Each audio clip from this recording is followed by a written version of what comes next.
ভয়ঙ্কর যুদ্ধ, নির্বিচারে হত্যাযজ্ঞ, মানবাধিকার লঙ্ঘন, এই সব কিছু একে অপরের সঙ্গে যুক্ত। যখন আমরা ফিলিস্তিনের সংকটের কথা বলি, আজকের এই ডকুমেন্টারিতে আমরা দেখতে যাচ্ছি ইসরায়েলি বাহিনীর বর্বরতা এবং ফিলিস্তিনের নিরস্ত্র জনগণের অসহনীয় যন্ত্রণা।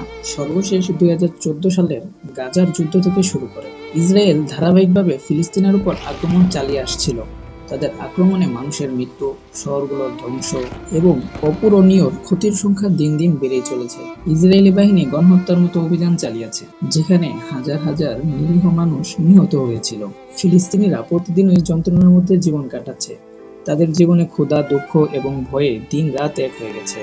এক সাক্ষাৎকারে একটি মা বলছিল, আমার ছেলে স্কুলে যাচ্ছিল, কিন্তু তারা তাকে হত্যা করেছে। আমি আর কোনোদিন তাকে দেখব না। ফিলিস্তিনিরা তাদের ঘরবাড়ি হারাচ্ছে, তাদের অধিকারও, এবং তারা আর শান্তি চায় না। তারা শুধু বেঁচে থাকতে চায়। বিশ্বব্যাপী প্রতিবাদ হচ্ছে। জাতিসংঘ এবং মানবাধিকার সংগঠনগুলো ইসরায়েলের এই বর্বরতা বন্ধ করার জন্য বারবার আহ্বান জানাচ্ছে, কিন্তু কিছুই বদলাচ্ছে না।